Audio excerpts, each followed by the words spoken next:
नमस्कार भक्तांनो, जय बाळूमामा. श्री संत सद्गुरू बाळूमामा जीवन चरित्र कथा.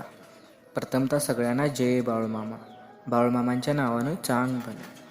उद्धटपणाने बोलण्याने पश्चाताप करण्याची वेळ आली. इसवी सन 1955 मधील ही घटना आहे. आदमापूरच्या मरगुबाई देवालयात बाळूमामा बसलेले होते. राधानगरचे एक जोडपे मामांना भेटावण्यास आले. पतीचे वय सुमारे 52 वर्षे तर पत्नीचे वय 45 वर्षे असेल. त्यावेळी गडहिंग्लजचे तंबाखू व्यापारी धोंडाप्पा सिद्धप्पा मुसळेही तेथे उपस्थित होते. सकाळी 11च्या सुमार होता. बाळूमामांना राधानगरीचे त्या महिलेने विनंती केली की आपल्याला संतती नाही आणि ती व्हावी. मामांनी त्यावेळी तिला जीभ दाखवण्यास सांगितले, तसेच त्या अवस्थेत थांबण्यास सांगितले. मुसळ्यांना जिभेवरील डाग मोजण्यास सांगितले.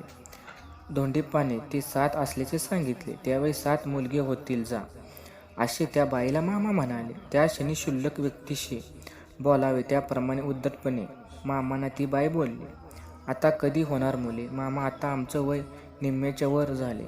मामा संताप होऊन तिला म्हणाले, तू मागच्या जन्मात कोण होतीस, या जन्मात कोण आहेस आणि पुढल्या जन्मात तुला कुठं पाठवायचं ते मला माहीत आहे.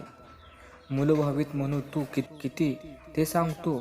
तिच्या नवऱ्याला कागद पेन्सिल दे आणि लिहून घेऊ दे. याहून जास्त फजिती होऊ नये म्हणून लगेच मामांना नमस्कारही न करता ती बाई तिचा पती तिथून निघून गेली.